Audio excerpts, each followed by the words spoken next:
جب ڈاکٹر نے اسے بتایا کہ وہ باپ بننے والا ہے تو اس کے جیسے پیروں سے زمین نکل گئی تھی، کیونکہ وہ تو 2 ماہ سے اس کے قریب نہ گیا تھا۔ اس نے تو اب تک اسے چھوا بھی نہیں تھا۔ وہ تھوڑی دیر بعد اس کمرے میں آیا جہاں وہ بیڈ پر لیٹی ہوئی مسلسل چھت کو گھورے جا رہی تھی۔ وہ اس کے پاس آیا اور غصے سے سرخ آنکھیں لیے اسے کہنے لگا، مجھے تم سے اتنی گھٹیا حرکت کی امید بالکل بھی نہیں تھی۔ تم ایسی گری ہوئی لڑکی نکلو گی، میں سوچ بھی نہیں سکتا تھا۔ اس کی آنکھوں سے غصہ اور بے شمار آنسو ٹپک رہے تھے۔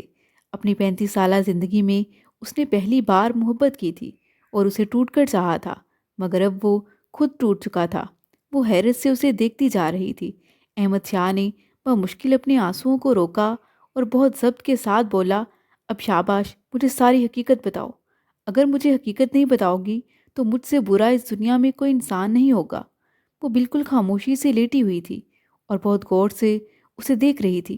اس کی آنکھوں کا کرب وہ محسوس کر سکتی تھی۔ اس کو اپنا آپ کسی کھائی میں گرتا ہوا محسوس ہو رہا تھا۔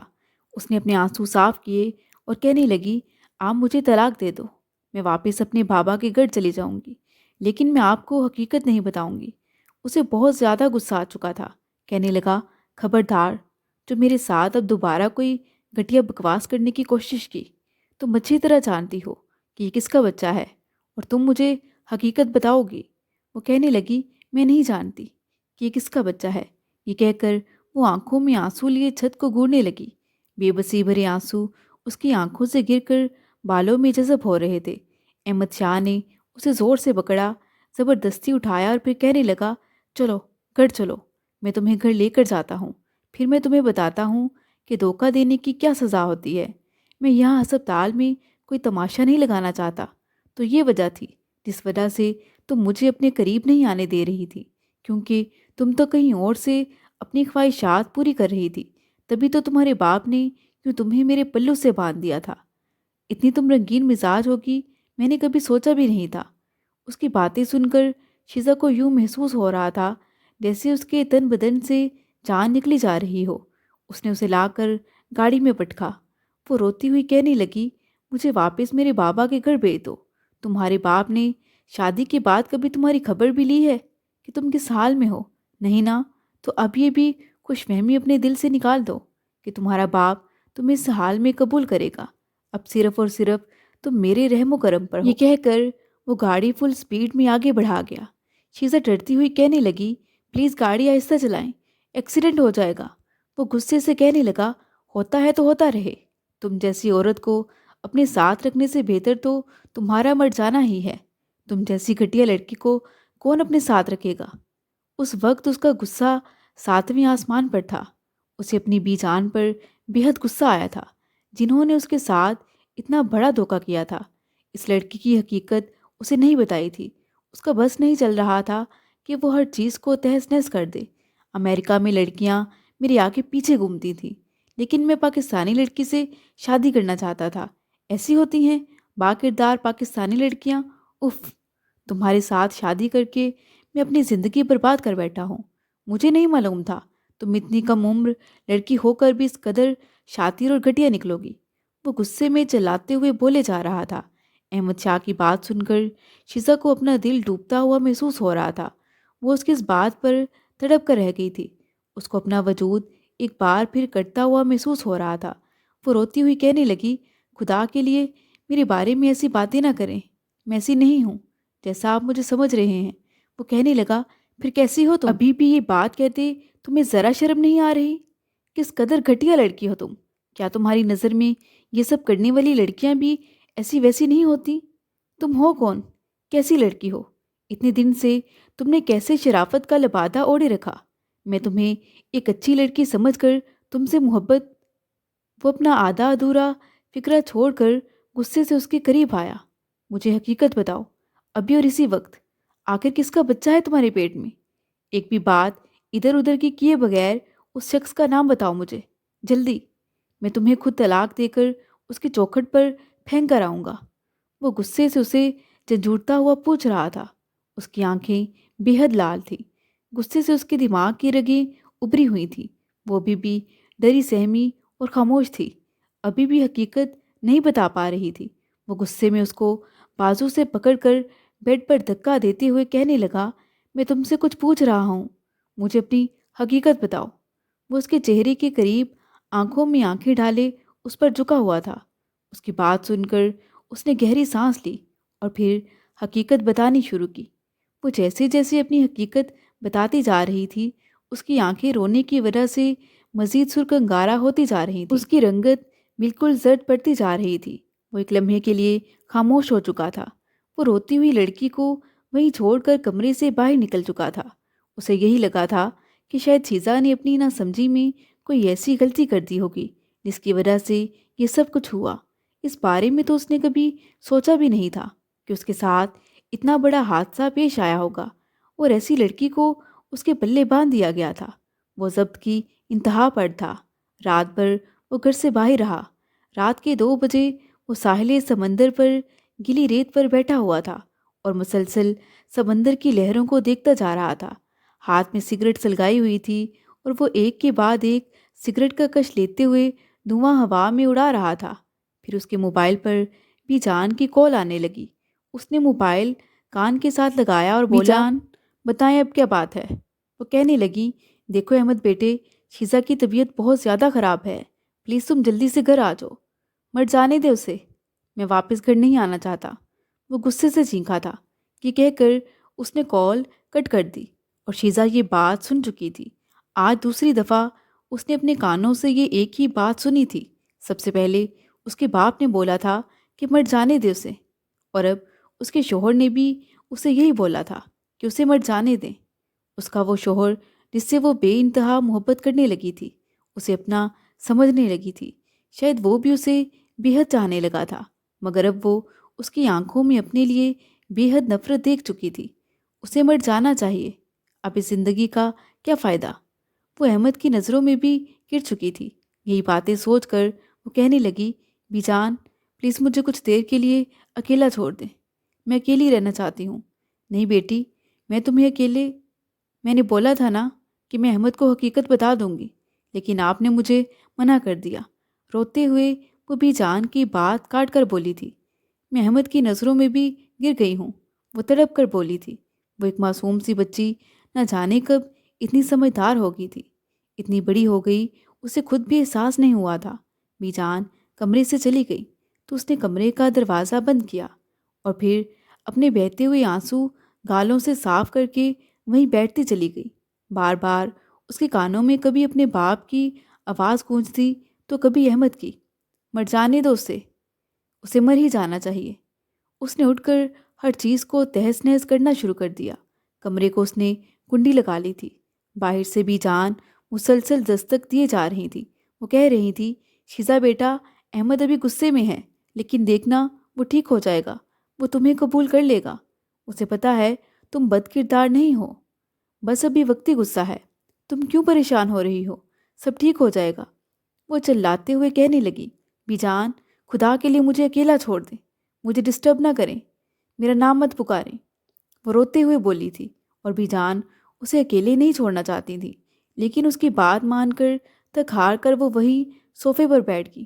انہیں نہیں معلوم تھا کہ ان کا کچھ دیر کو شیزا کو اکیلے چھوڑنا کتنی بڑی مصیبت کھڑی کر دے گا۔ تھوڑی ہی دیر بعد وہ ٹوٹے ہوئے کانچ کو فرش پر لیے بیٹھی بغور دیکھنے لگی۔ اس نے ٹوٹے ہوئے گلدان کے کانچ کو اپنے ہاتھ میں اٹھایا۔ بند کمرے میں وہ کانچ کو دیکھے جا رہی تھی۔ اگلے ہی لمحے وہ اسے اپنی کلائی میں بہت بے دردی سے مارنے لگی۔ اس کے ہونٹوں پر ایک بے رحم مسکراہٹ بکھر گئی تھی۔ وہ ہنستے ہوئے خود سے کہنے لگی، مجھے تو اس دن ہی مر جانا چاہیے تھا، میں کیوں اتنی اذیت اور تکلیف سہنے کے لیے زندہ رہی، مجھے زندہ رہنا ہی نہیں چاہیے تھا۔ یہی سوچتے اس کی آنکھوں میں سلسلہ ور آنسو بہے جا رہے تھے۔ اس کی بے بسی انتہا پر تھی۔ وہ اپنی آنکھوں سے خون کے قطرے فرش پر گرتے دیکھ رہی تھی۔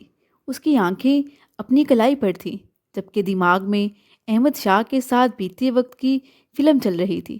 اسے بے حد تکلیف محسوس ہو رہی تھی جب اچانک دروازے پر دستک ہونے لگی۔ باہر سے احمد کی آوازیں آ رہی تھیں۔ اس کا دل بے اختیار دھڑکا تھا۔ وہ کہنے لگا، شیزا دروازہ کھولو۔ وہ خاموشی سے بند دروازے کی طرف دیکھ رہی تھی۔ تھوڑی ہی دیر بعد مزید تیزی سے دستک ہونے لگی تھی۔ وہ وہیں فرش پر گر چکی تھی۔ اسے اپنی آنکھوں کے سامنے ہر چیز دھندلی ہوتی محسوس ہو رہی تھی، مگر باہر سے شور کی آوازیں سنائی دے رہی تھیں۔ تھوڑی ہی دیر بعد کمرے کا دروازہ کھلا۔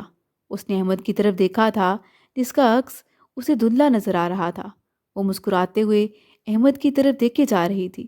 وہ اس کے پاس بیٹھتا جلدی سے اس کا سر اپنی گود میں رکھتا کہنے لگا کہ تم نے کیا کیا شیزا؟ اسے دیکھ کر تڑپ گیا تھا۔ ایک لمحے کو سب بھولے وہ اسے اپنے سینے میں چھپا گیا تھا۔ تمہیں کچھ نہیں ہوگا شیزا، وہ بمشکل آنکھیں کھولتے ہوئے ٹوٹے ہوئے لہجے میں کہنے لگا۔ مجھے معاف کر دیں پلیز، میں دھوکے سے آپ کی زندگی میں شامل ہوئی تھی۔ میں کبھی بھی ایسے آپ کی زندگی میں شامل نہیں ہونا چاہتی تھی، نہ ہی میں آپ کو کسی قسم کا کوئی دھوکہ دینا چاہتی تھی۔ مجھے معاف کر دیں، میں نے جو کچھ کیا ماما پاپا کے کہنے پر کیا ہے۔ میں نے سوچا تھا میں آپ کو سب کچھ بتا دوں گی، لیکن بھی جان اور میری مما نے مجھے بتانے سے روک دیا۔ وہ نہیں چاہتی تھی کہ آپ کو کچھ پتہ چلے۔ پھر میں نے چاہا کہ شادی کے بعد آپ کا اعتماد حاصل کر کے سب سچ بتا کر اپنے رشتے کا آغاز کروں گی، مگر احمد میں نہیں بتا سکی کیونکہ میں خود غرض ہو چکی تھی۔ مجھے آپ سے بے حد محبت ہو چکی تھی۔ میں ڈرنے لگی تھی کہ اگر میں نے آپ کو سچ بتا دیا تو آپ مجھے چھوڑ دیں گے۔ میں آپ کے قریب رہنے کے لیے خود غرض ہو گئی تھی۔ وہ حیرت سے اس کی طرف دیکھتا جا رہا تھا۔ اس نے اپنی محبت کا اظہار کیا بھی تو کس وقت؟ وہ تڑپ چکا تھا۔ کہنے لگا، پلیز آنکھیں کھولو، بے ہوش نہیں ہونا شیزا۔ یہ کہہ کر وہ پھر سے اس کا سر اپنے سینے سے لگا چکا تھا، لیکن وہ بے ہوش ہو چکی تھی۔ اسے اپنے بازو میں اٹھائے وہ ہسپتال کی طرف بھاگا تھا۔ وہ اور بھی جان اسے لیے ہسپتال آ چکے تھے۔ شیزا کا خون بہت زیادہ بہہ چکا تھا، اس لیے ڈاکٹرز نے فوراً خون ارینج کرنے کا کہا تھا۔ وہ پاگلوں کی طرح ہسپتال میں ادھر ادھر گھوم رہا تھا۔ اسے اب احساس ہوا تھا کہ شیزا اسے کتنی عزیز ہو چکی تھی۔ اسے یہ بھی احساس ہو رہا تھا کہ اسے اس جرم کی سزا ملی جو اس نے کیا ہی نہیں۔ وہ تو خود مظلوم تھی، اس پر بہت بڑی قیامت گزر چکی تھی، مگر اسے اس کے گھر والوں نے بھی ٹھکرا دیا اور شوہر نے بھی۔ اس کے معصوم دل پر کیا گزرتی ہوگی؟ سب نے اس کو ہی برا بھلا کہا تھا اور اسے اپنی زندگیوں سے نکال باہر پھینکا تھا۔ وہ تو بالکل اکیلی ہو چکی تھی اور شیزا یہی دعا کر رہی تھی کاش وہ مر جائے، کیونکہ وہ مزید اذیت اور تکلیف نہیں برداشت کرنا چاہتی تھی۔ وہ بے ہوشی میں بھی وہی باتیں اپنے کانوں میں سن رہی تھی، وہی نفرت بھرے جملے اس کے کانوں میں گونج رہے تھے۔ وہ حادثہ، پھر اس کے باپ کا رویہ، اس کی ماں کا رویہ اور آخر میں احمد کا بھی۔ اس کی آنکھوں سے مسلسل آنسو بہتے جا رہے تھے۔ اسے وہ حادثہ یاد آ رہا تھا، وہ خوفناک دن جب وہ مسلسل خود کو چھڑانے کی کوشش کر رہی تھی۔ روتے ہوئے کہنے لگی، پلیز مجھے چھوڑ دو، مجھے واپس جانا ہے۔ سامنے بیٹھے لڑکے نے بہت زور سے اس کا بازو دبوچا ہوا تھا۔ وہ کم عمر لڑکی خود کو مسلسل چھڑانے کی کوشش کر رہی تھی، لیکن وہ اسے نہیں چھوڑ رہا تھا۔ غصے میں کہنے لگا، اگر تم نے اب خود کو چھڑانے کی کوشش کی تو مجھ سے برا کوئی نہ ہوگا۔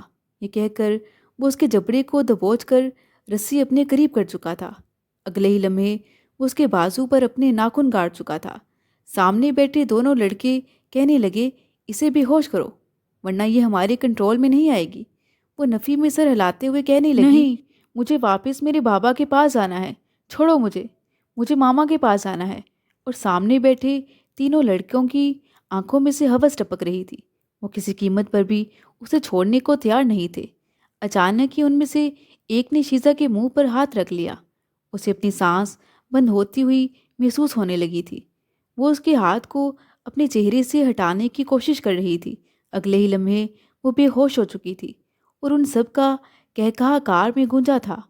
وہ اس معصوم سی لڑکی سے اپنی ہوس پوری کرنا چاہتے تھے، لیکن انہیں نہیں معلوم تھا کہ وہ اپنی موت کو دعوت دے رہے تھے۔ اس معصوم سی لڑکی کو اپنی درندگی کا نشانہ بناتے ہوئے وہ نہیں جانتے تھے کہ وہ کس گھر کی لڑکی ہے۔ تھوڑی دیر بعد گاڑی ایک فلیٹ کے سامنے رکی تھی۔ وہ تینوں تو گاڑی سے نکل چکے تھے۔ چوتھا کہنے لگا، اسے اٹھا کر فلیٹ کے اندر لے چلو، میں تھوڑی دیر تک آتا ہوں۔ یہ کہہ کر وہ وہاں سے چلا گیا اور ایک لڑکے نے اسے اپنے بازو میں اٹھایا اور سامنے کھڑی بلڈنگ کی طرف بڑھ گیا۔ جب اسے تھوڑا ہوش آیا تو وہ ایک بیڈ پر لیٹی ہوئی تھی۔ کمرہ نیم تاریک تھا۔ وہ نیم بے ہوشی کی حالت میں بھی اٹھنے کی کوشش کر رہی تھی۔ تبھی اچانک ایک ہاتھ سے سائڈ ٹیبل کا لیمپ نیچے گر گیا۔ ان لڑکوں میں سے ایک لڑکا دوڑا آیا۔ ارے ارے دیکھو، لگتا ہے اس کو ہوش آ گیا۔ وہ سب اس کے ارد گرد جمع ہو گئے۔ وہ بمشکل آنکھیں کھولنے کی کوشش کر رہی تھی۔ اس کا سر گھوم رہا تھا، بار بار اس کی آنکھیں خود بخود بند ہو رہی تھیں۔ وہ اس حالت میں بھی مزاحمت کرنے کی پوری کوشش کر رہی تھی کہ جتنی وہ کر سکتی تھی۔ وہ خود کو چھڑانے کی کوشش کر رہی تھی لیکن ناکام تھی۔ اس کے ہاتھ پاؤں اس کا ساتھ نہیں دے رہے تھے۔ نیم بے ہوشی کی حالت میں بھی وہ اچھی طرح محسوس کر سکتی تھی کہ اس کے ساتھ کیا کیا جا رہا ہے۔ وہ بہت زیادہ بے بس تھی۔ اسے اپنا آپ اس قدر بے بس محسوس ہو رہا تھا کہ وہ چاہ کر بھی چیخ نہیں سکتی تھی، چلا نہیں سکتی تھی۔ جب چاروں اس کے وجود سے باری باری اپنی ہوس پوری کر چکے تو اسے وہیں پھینک کر ایک دوسرے کی طرف دیکھنے لگے۔ اب وہ ہوش کی دنیا میں مکمل واپس آ چکی تھی اور خوف بری نگاہوں سے ان کی طرف دیکھنے لگی تھی۔ ان میں سے ایک کہنے لگا، یار اپنا کام تو ہو گیا ہے، اب اس لڑکی کا کیا کرنا ہے؟ وہ انہیں مسلسل دیکھے جا رہی تھی۔ ایک کہنے لگا، جہاں سے اٹھا کر لائے تھے وہیں پر واپس پھینک آتے ہیں۔ وہ کہنے لگی، میرے بابا تمہیں چھوڑیں گے نہیں۔ آپ لوگ جانتے نہیں ہوں گے کہ میرے بابا کون ہیں۔ وہ چلاتے ہوئے بولے جا رہی تھی۔ سامنے بیٹھے لڑکوں میں سے ایک تنزیہ ہنس کر بولا، تو بتاؤ تم کس کی بیٹی ہو؟ لیکن اگلے ہی لمحے جب شیزا نے اپنے بابا کا نام لیا تو ان سب کے چہرے پر پریشانی چھا چکی تھی۔ وہ پریشان نظر آ رہے تھے، ایک دوسرے کے چہروں کی طرف دیکھنے لگے۔ ان میں سے کہنے لگا کہ اگر یہ سچ میں اس کی بیٹی ہوئی تو دیکھ لینا، ہم بچنے والے نہیں ہیں۔ میرے خیال سے ہمیں اسے ختم کر کے وہیں پر پھینک آنا چاہیے۔ یہ کہہ کر اگلے ہی لمحے وہ اس کے منہ پر ہاتھ رکھتا ہے۔ وہ اسے دوبارہ سے بے ہوش کر چکا تھا۔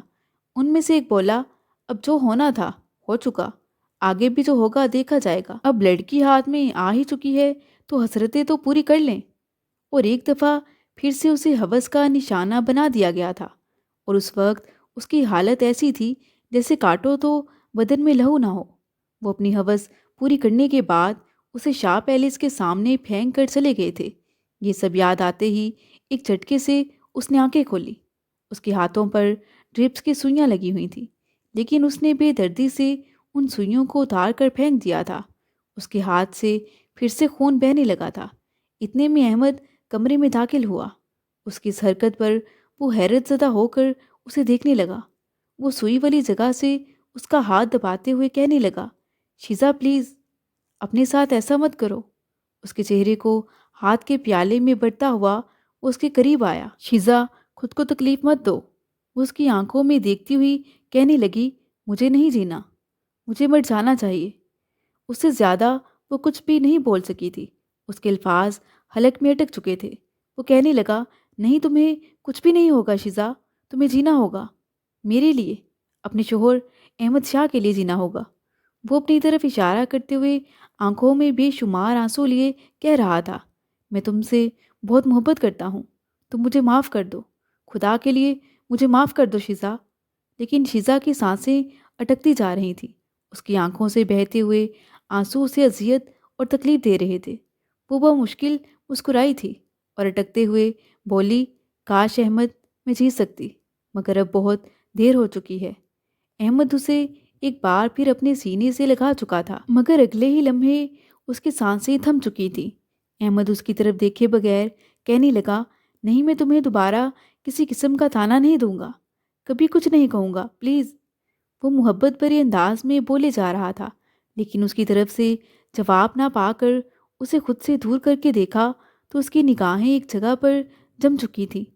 اس نے کانپتے ہوئے ہاتھوں سے اس کی کھلی آنکھوں کو بند کیا، اور یہی وہ لمحات تھے جب اسے لگا جیسے اس کا اپنا دل بھی بند ہو چکا ہو۔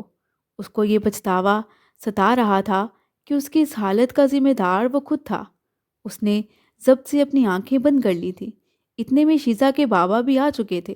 وہ اپنی بیٹی کے مردہ وجود کو دیکھ کر ٹھٹک گئے۔ وہ دھیرے دھیرے چلتے ہوئے آئے اور اس کے قدموں کے پاس آ کر بہت شدت سے رونے لگے تھے۔ شیزا میری بچی، مجھے معاف کر دو، تمہاری اس حالت کا ذمہ دار میں ہوں۔